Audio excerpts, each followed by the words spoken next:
you move. Good news, everyone. Don't you feel giddy when you see onions have legs? Welcome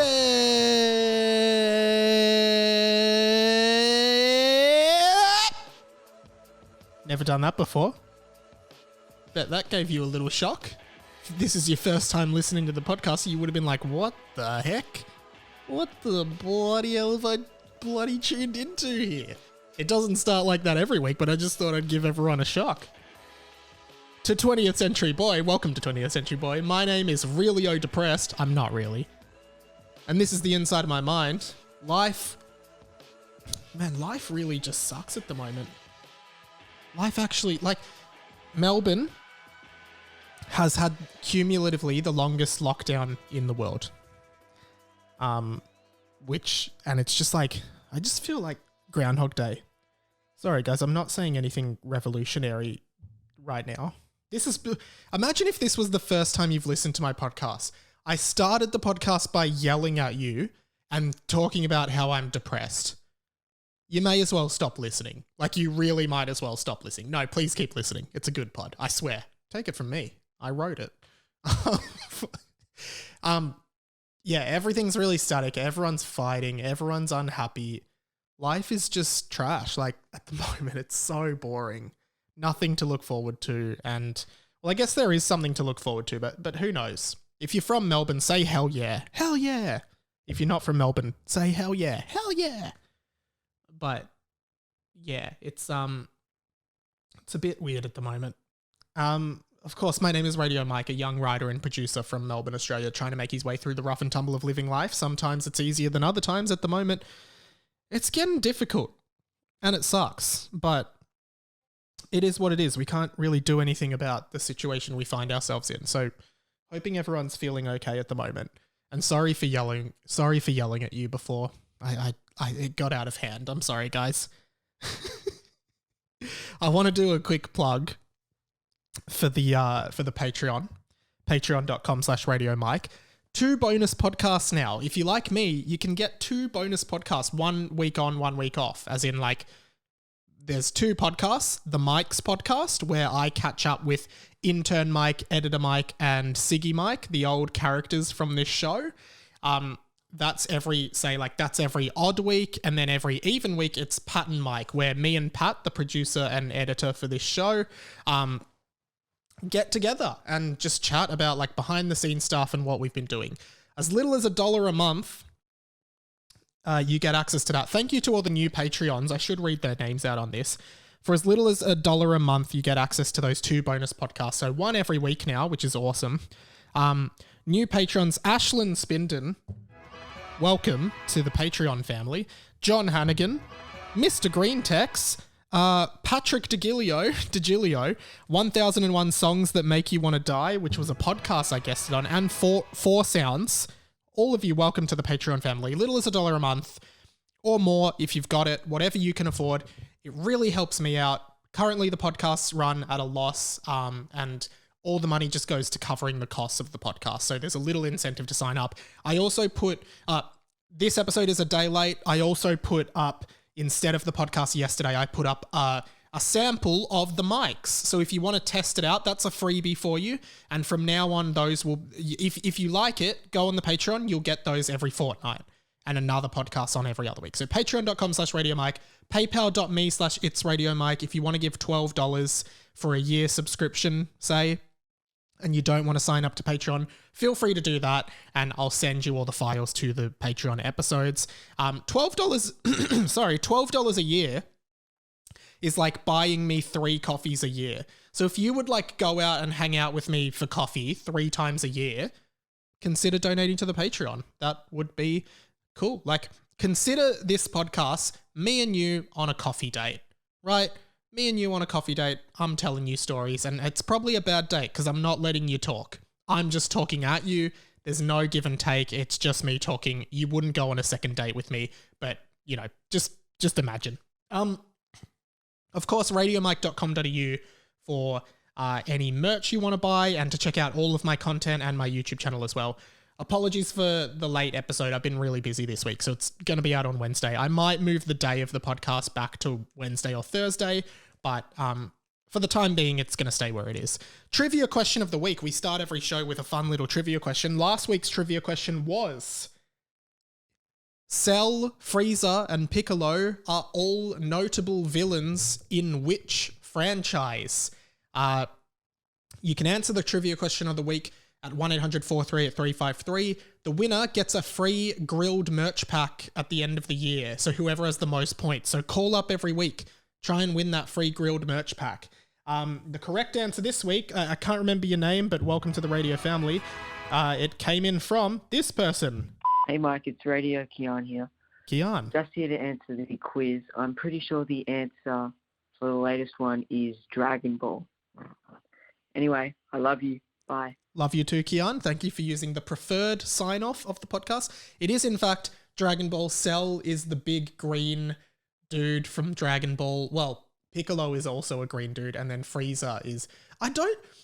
if anyone's watched Dragon Ball Z, or whichever Dragon Ball series, Frieza's name is Frieza, and his dad's name is King Cold, and I think he has a brother called Cooler, but I don't think they have ice powers. Am I wrong? Like, I don't think Frieza's powers are ice, but all of their names are to do with ice and coldness. Anyway, whatever. Like, you'd think if your dad's name was King Cold, you'd have some kind... Anyway, it's not important. This week's trivia question, a little bit different, in a similar territory, though. And this might be a tougher one. I don't know if anyone's going to get this. So let's just see how we go. Here we go. The popular children's toy, Tamagotchi, originates from the Japanese word uochi, which means watch, and the Japanese word tamago, which means what? That's the question. What does the Japanese word tamago from Tamagotchi actually mean? You can't Google it. It is an honesty system. Just send in your best guess. 1-800-438-353 is the podcast hotline. It's getting harder and harder to come up with content for the show again because nothing's happening. I'm not doing anything in life. Every day is exactly the same. I have a few listener messages that I want to read out. Last week, I told the story of the American kid on my school camp who said, "Oh my God, you got a second Yahtzee." And I've never forgotten it. Radio Beth. Welcome to the radio family. She says, "I played Yahtzee last weekend. It's a staple at games night with one of my groups of friends, and I would be excited to get a double Yahtzee." Still have no idea what a Yahtzee is. Beth, perhaps you can write in and explain the rules to Yahtzee because I don't know how they work. Of course, one alarm bell that is ringing as we are coming up to Christmas. Not really. We're over 2 months away from it. But some people insist on starting Christmas planning now, which, if you're a long-time listener of this podcast, you know I hate. I think that is a despicable, despicable action. Christmas does not begin until at least December 15th. December 15th is when you can start thinking about Christmas. Right now, I feel bad because I'm technically thinking about Christmas. I did do a rant about this last year in November, and Radio Alex Guy reminded me of a quote from it. He said, "I still love that Christmas rant from last year, where I apparently I said, if every day is Christmas, no day will be," which I believe was me referencing the scene in The Incredibles where Syndrome, the villain, says, "When everyone is super, no one will be," which is true. If every day we celebrate Christmas, then Christmas Day becomes less important and less special, right? If every day is Christmas, no day will be Christmas. Radio Christina with a K, long-time listener of the show and a vehement opponent of my Christmas thoughts. She loves Christmas. She was posting pictures in the Discord, which, by the way, you can get into if you want to be in the Discord and chat with other people who listen to this show about movies. There's heaps of different channels: movies, games, music, socks. There's a socks channel where people post pictures of their socks. I've never participated in that. I don't understand who started that, but there is a channel that someone made called Socks, and it's full of pictures of people's socks, which is kind of concerning. And then just general discussion and discussion about this podcast and other stuff I do. Just message me. I'll give you a link to the Discord. Christina with a K, though, said in the Discord, "Sorry, Mike, but if I was to enforce a ban every time I thought about Christmas," I did say if you think about Christmas, you have to do an honesty system self-imposed ban from the podcast. I would never listen to the podcast again. So she's thinking about Christmas so much that she would never be able to listen, but she says she'd rather still listen. So fair enough. She says, since you're a Christmas Grinch, what are your thoughts on Halloween? This is a good question. So when I was a kid and I grew up in like suburban Melbourne, so I grew up in a suburb called Kew, which is pretty inner city. It's a pretty like affluent suburb. It's a pretty affluent suburb. Not that I would describe my family necessarily as affluent, but pretty like well-off suburb. And basically, when I was a kid, my mum hated the idea of Halloween, so she didn't like trick-or-treating. She thought it was weird. And when I was young, like in the early 2000s, like Halloween hadn't yet permeated, I don't even know if that's the right word to use. It hadn't penetrated perhaps Australian culture. Like trick-or-treating was a thing, but it wasn't really what it is now. Like now it seems like Halloween is like a commonly accepted practice in Australia. Like kids do it. Whereas in the early 2000s when I was like, 10 years old, we wanted to go trick-or-treating and some of our neighbors would go trick-or-treating, but like we weren't allowed to. And you didn't see many people doing it either. I guess like you used to see it in TV shows like, The Simpsons, great example. Like heaps of TV shows did Halloween episodes and it was just like, it wasn't that relatable because like we didn't really have Halloween. Sort of the same as Christmas, ironically. Like all Christmas specials in American TV shows are like white Christmases, like snowy Christmases. Whereas, in case you don't know this, there are a lot of international listeners of this podcast. Australia in Christmas is peak summer. So it's usually like very warm. We have warm Christmases. Like we're outside in the backyard, like, and chilling outside and wearing shorts and t-shirts and stuff. So yeah, Christmas is a very casual summer event here in Australia. Whereas on TV, it was always a wintry snow fireplace kind of thing. And I loved at school, they always used to try and come up with like different versions of like Santa Claus gets changed out of his big like parka when he comes to Australia because he'll be too hot. Anyway, Halloween though, I really like Halloween. Like Halloween parties, dressing up. I don't think we're going to get a Halloween kind of thing here this year, but I'd love to do just because of lockdown. But yeah, I really like Halloween. I think it's really enjoyable. I think it's a really fun holiday. I really like horror movies. So like being scared and stuff is like fun for me. Treehouse of Horror, Simpsons episodes, I've always really loved them.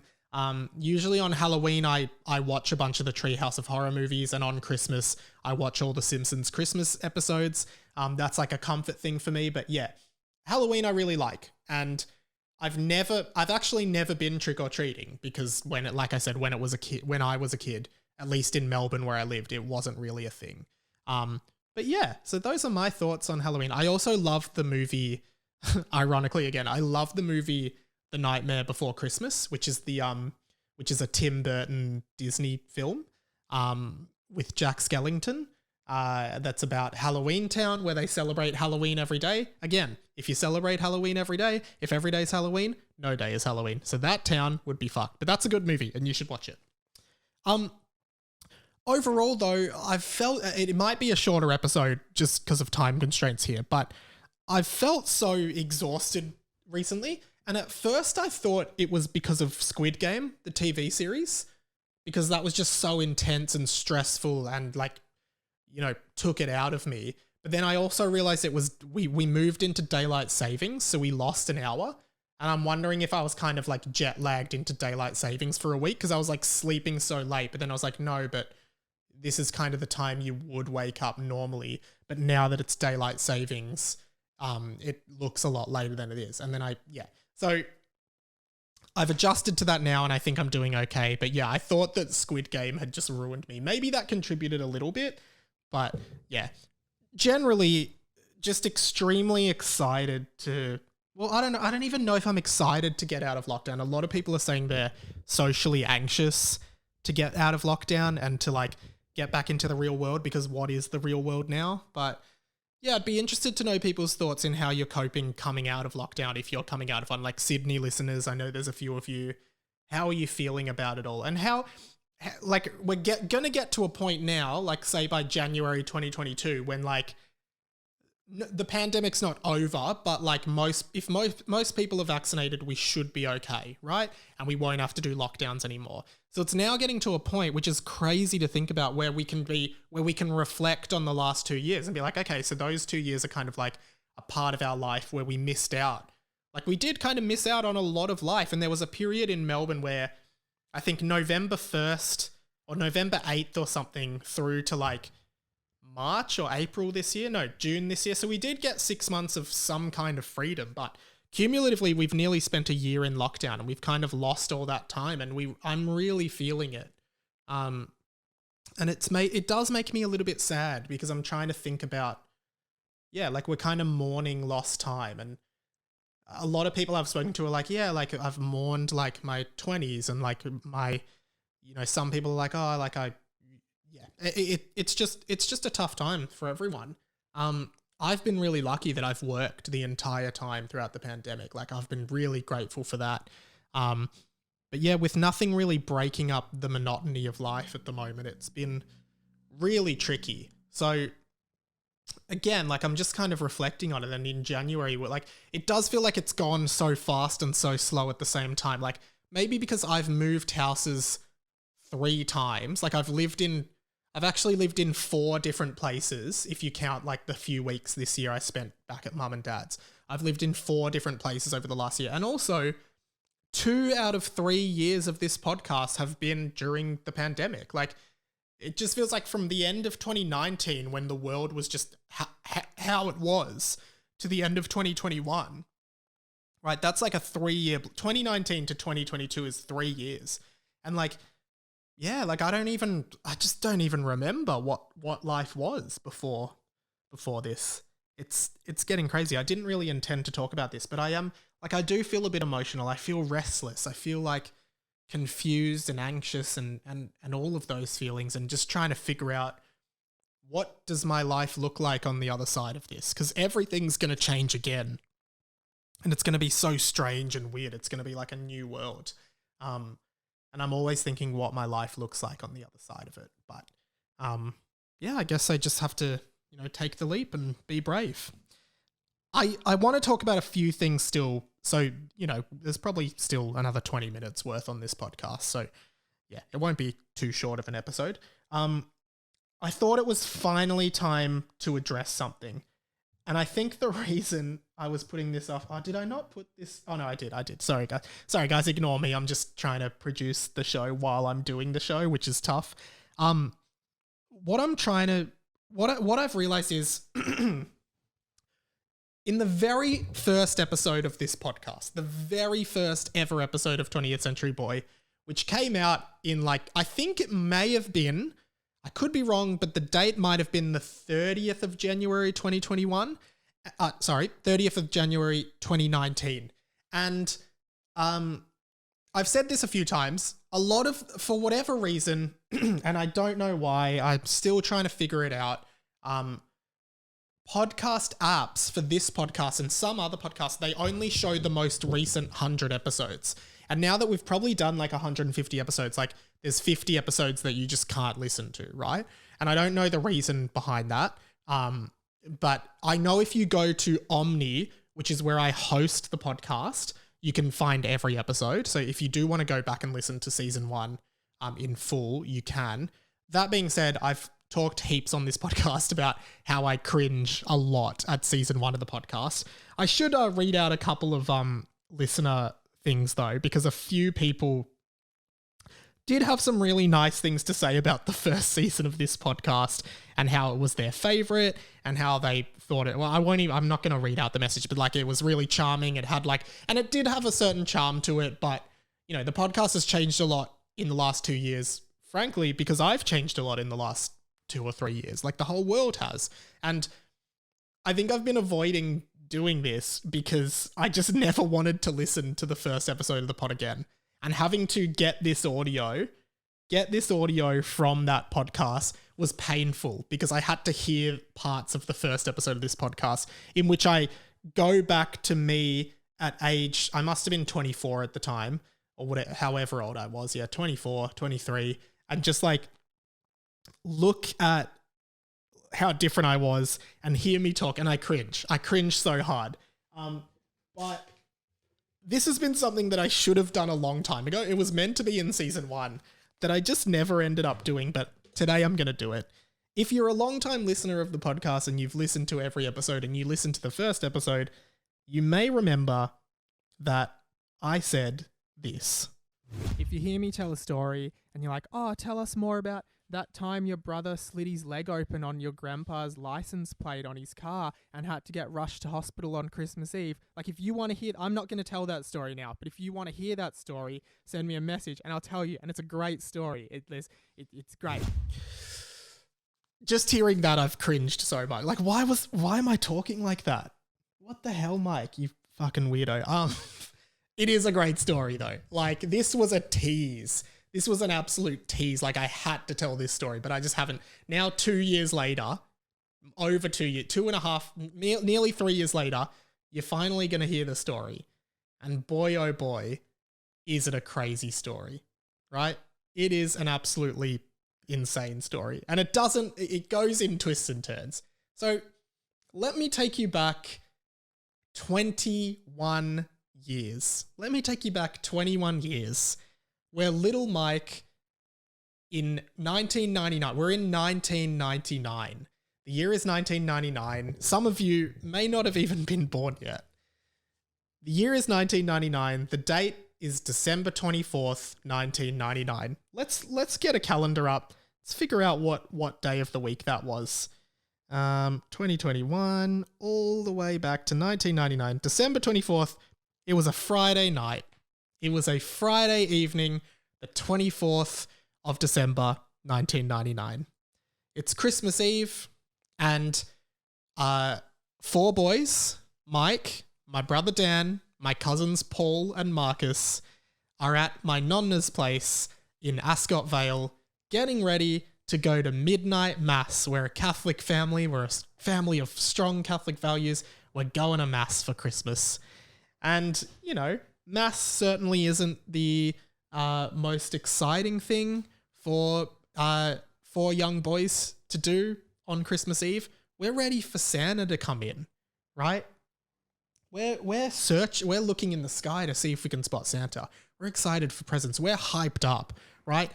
Our ages span from me, the youngest, 4 years old. No, by this point, I would have been 4 years old, to Paul, the oldest, who has been on this podcast before, who would have been 8 years old. And while the parents are getting ready to take us to church, we are outside in the front yard. If you've grown up in Ascot Vale, you've probably walked past this very house. You probably have, if you've grown up in that area. We're in the front yard, and you might notice, if you have a car or if your parents have a car, you might notice that the license plates on the cars nowadays, they're all sealed within like a plastic barrier. That becomes important because in 1999, I think that that's mandatory, by the way. In 1999, old sedans, my grandfather's old sedan, I don't know what model, but his old sedan just had license plates, metal, like steel license plates as they are, uncovered steel, just, sharp steel. And 4 boys are in the dark playing chasey, also known as tag, tiggy, you know the game. We're playing chasey around the car. And, it's maybe 11:30 at night, getting ready to go to midnight mass, when suddenly we hear a piercing scream. And not the good kind of scream. A scream of pain. A scream of intense pain. Of a child experiencing intense pain. And we're like, what? What? And suddenly we see my brother hopping on one leg, because what's happened is he has ran past the car with the unsealed license plate with the sharp metal, and his knee has grazed through that metal and essentially been cut open across the knee. It's intense. We have no idea how to handle this. There's a lot of screaming, crying. My brother sits down to take a closer look at what's happening while screaming and crying, bends his knee forward, right, to take a look at it, which causes that gash to open up. And there's blood everywhere. I swear there's like flesh on the license plate, and this is the most it's ruined Christmas. Maybe this is why I hate Christmas, because the word Christmas is synonymous with this event. Suddenly everyone's screaming. Paul, the oldest and most responsible cousin, goes inside and says, hey, I think something's wrong with Daniel, knowing that, yes, there is. And my last memory, well, not my last memories, my last memories of that moment are the parents all run out. Daniel is screaming and crying, and he is taken away in my dad's car to the hospital to get emergency surgery on his leg. It doesn't end there. Now, for whatever reason, we then are told, hey, okay, so Daniel's in hospital, but we're still going to go to mass. So we're all like traumatized by what we've seen, what we've heard, what we've experienced in this moment. And they're like, well, we'll go to mass. We'll pray. You know, we got to be at mass. It's Christmas. We're all okay. We got to go to mass. So one of the aunties takes us to mass while my parents are at the hospital with my brother. So it's me, my cousins, Paul and Marcus. And we're sitting in the pews in mass. And I remember just sort of standing there like, what the fuck? What the fuck? Like pretty much that. And I'm just like, we're at church stuff is happening. And maybe halfway through the church service, the mass, 12:30 at night, Christmas, we're celebrating the birth of Christ. This is if you're not Catholic or Christian, this is a monumentous occasion in the Christian calendar. The birth of Christ is kind of the biggest moment. The birth, and then I think he came back to life after he died. I think those are the two big moments in the Christian calendar, right? No, he was born, he died, and he came back to life. Those are the three big moments. Christmas is when he was born. I still retain all this Christian shit. And then, so halfway through the mass, my cousin Marcus, who was probably 6 years old at this point, because of the stress, the trauma, and the visual memory of seeing his cousin's leg split open and bleeding and fleshy and gross, he projectile vomits all over the area we're sitting. All over. Unstoppable vomit. And if you're watching the video version of this pod on YouTube, I'm just like watching this happen and I'm a 4-year-old kid. I have no idea what to do. I'm just like, oh my God, what the hell? And there's only one adult with us. There's only one person responsible for us and supervising us. So from memory, no, I think there must have been 2 adults, because then basically I think what happened was so this is what happened. There was one adult, one of our aunties was supervising us, and she basically was like, okay, well, now I have to take these kids home because they're all covered, he's vomited everywhere. They're covered in vomit. There's vomit all over the seats. It smells, it's gross. So she leaves the church, walks us all home, puts us to bed, and then walks back to the church with a mop from home. So she's left all the vomit. She's just left there because she's had no choice. She walks back with a mop. Mind you, the mass is still taking place this whole time. The priest is probably like, oh, in the name of the Father and the Son. And then she comes back to the vomit with a mop, mops up all of the vomit off the seat, and then goes home.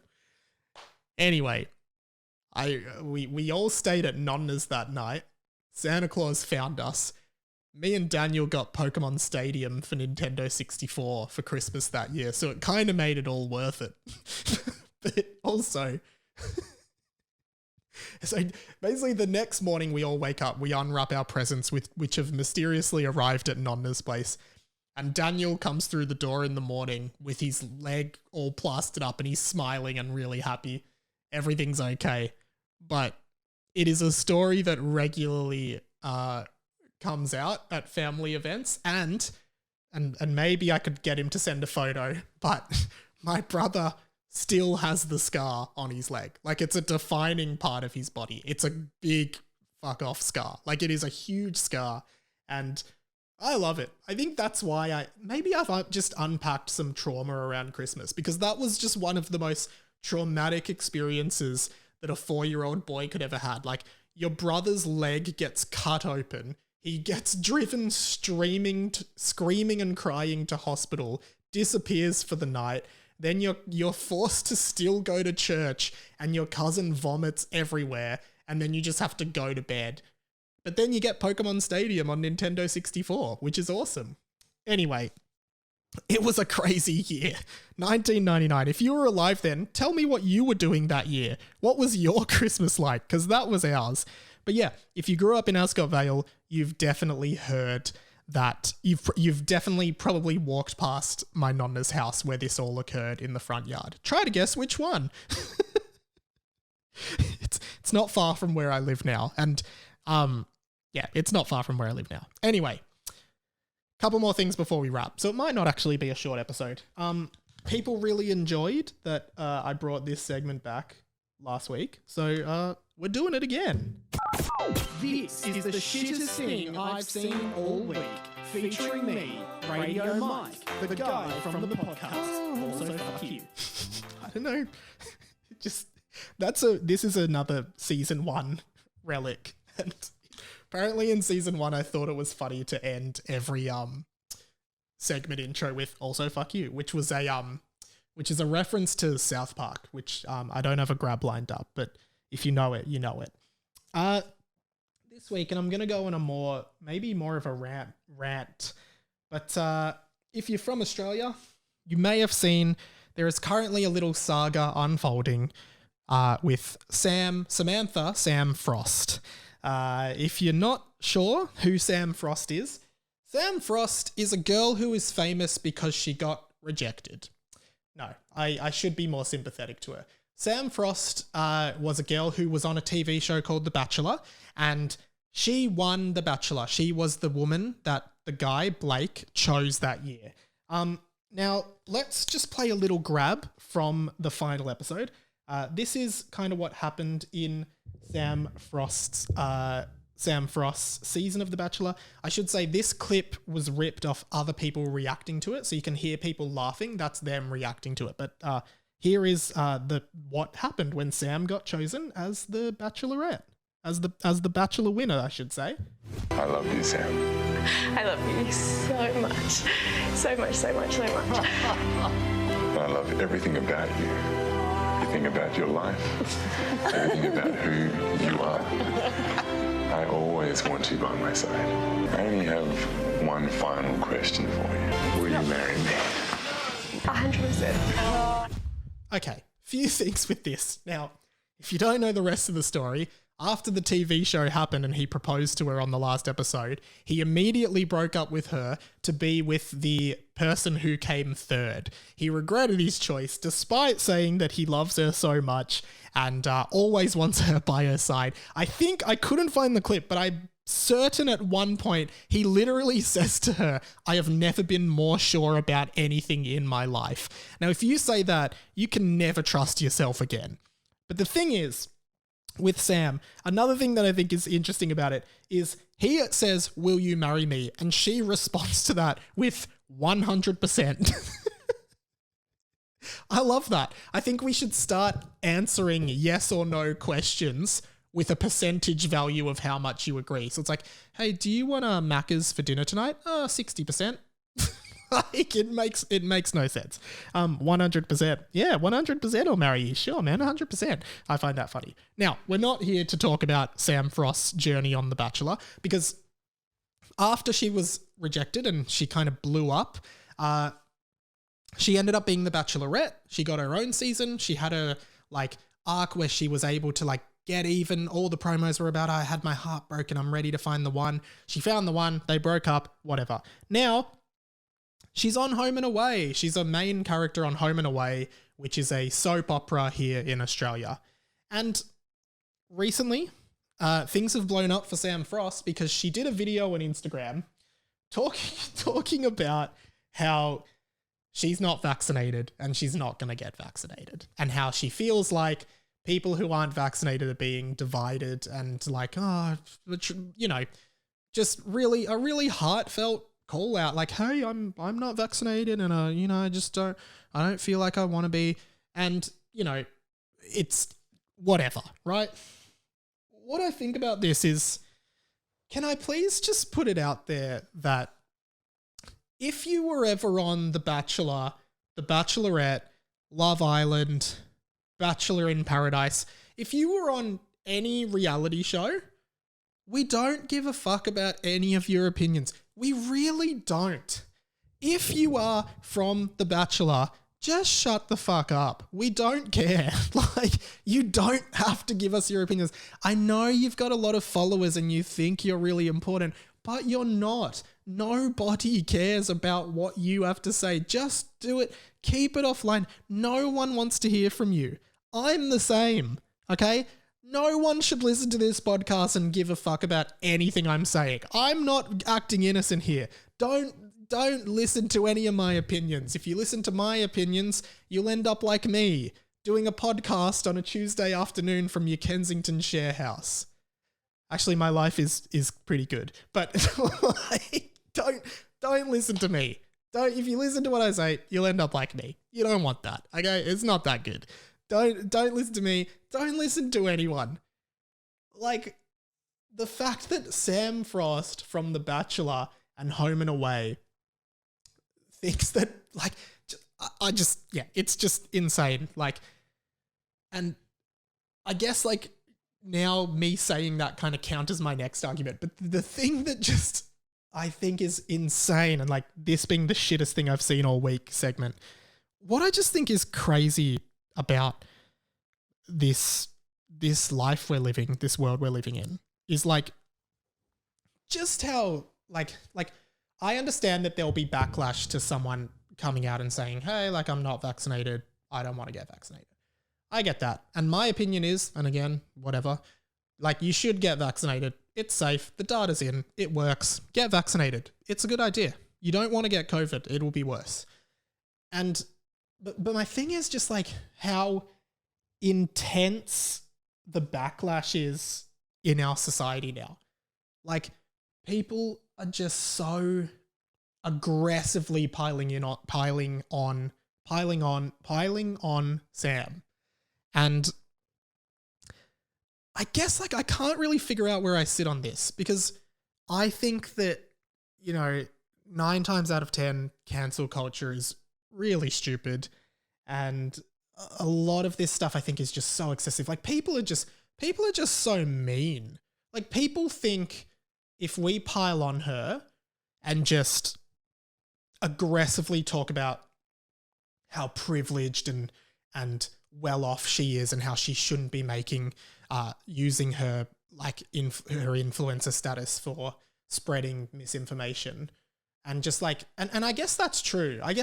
So should we? But then people are just like so aggressively coming down on her, and I don't know what's wrong with society now, where it's like, I feel like it used to just be like, if someone just had an opposing opinion to you, you kind of just like, you were like, okay, fuck that person. But it wasn't like, we didn't have to like publicly shame everyone to oblivion if they did or said something that was considered wrong. Like, I don't know. I'm keen to hear what people think. Like, I'd love for people to email radiomikepod@gmail.com, radio.mike on Instagram, radiomike.com.au/contact. Like, what are our thoughts on this? Because I kind of don't talk much about cancel culture, but I'm like, it genuinely does feel like there is so much anger toward her. Whereas I guess where I'm sort of coming from is this idea of like, there are some people in Australia, in the world, in Melbourne, possibly even people who listen to this podcast, that aren't going to get vaccinated.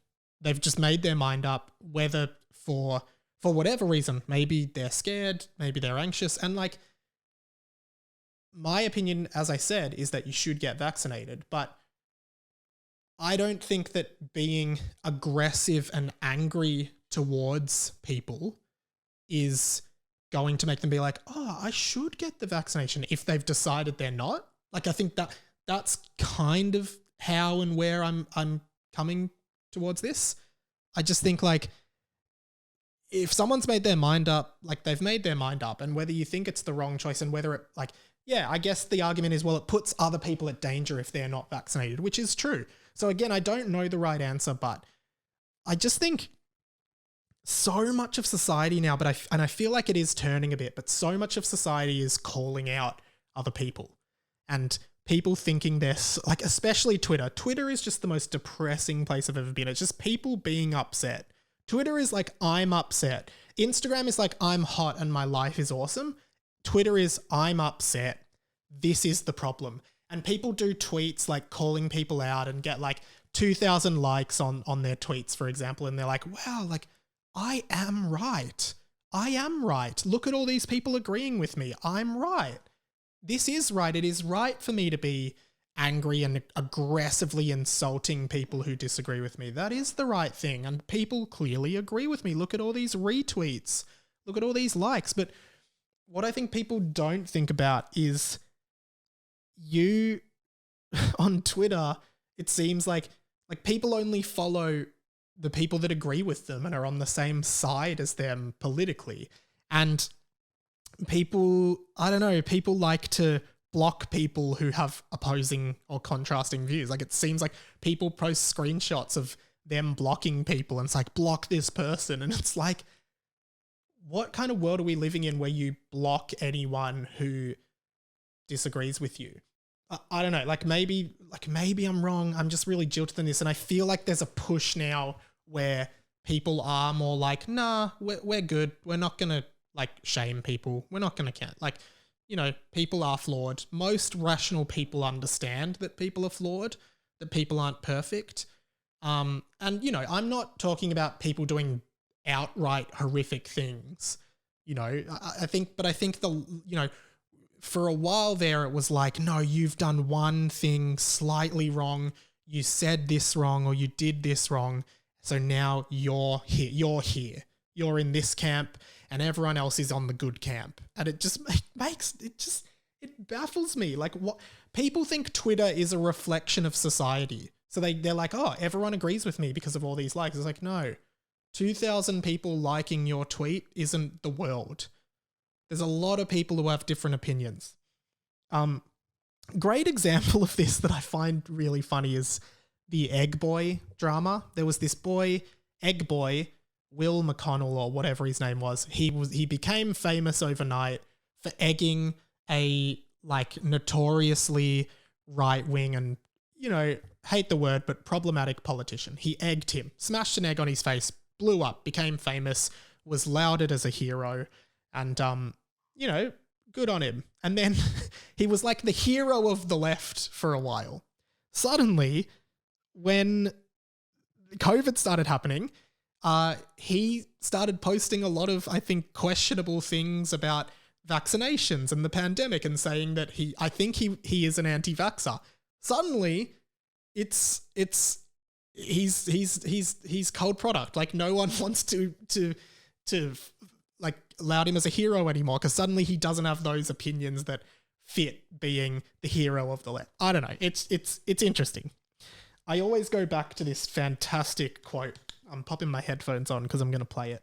Fantastic quote from Barack Obama, who was president of the United States. Very clever, funny man, great speeches. And I love this little speech he did because I think it just rings so true to, excuse me, so true to like what our society is now. I'll just play it for you. There is this sense sometimes of the way of me making change is to be as judgmental as possible about other people. And that's enough. Like if I tweet or hashtag about how you didn't do something right or used the wrong verb, or then I can sit back and feel pretty good about myself. Because, man, you see how woke I was? I called you out. That's not bringing about change. You know, if all you're doing is casting stones, you know, you're probably not going to get that far. And I think that's like, I just think that rings so true.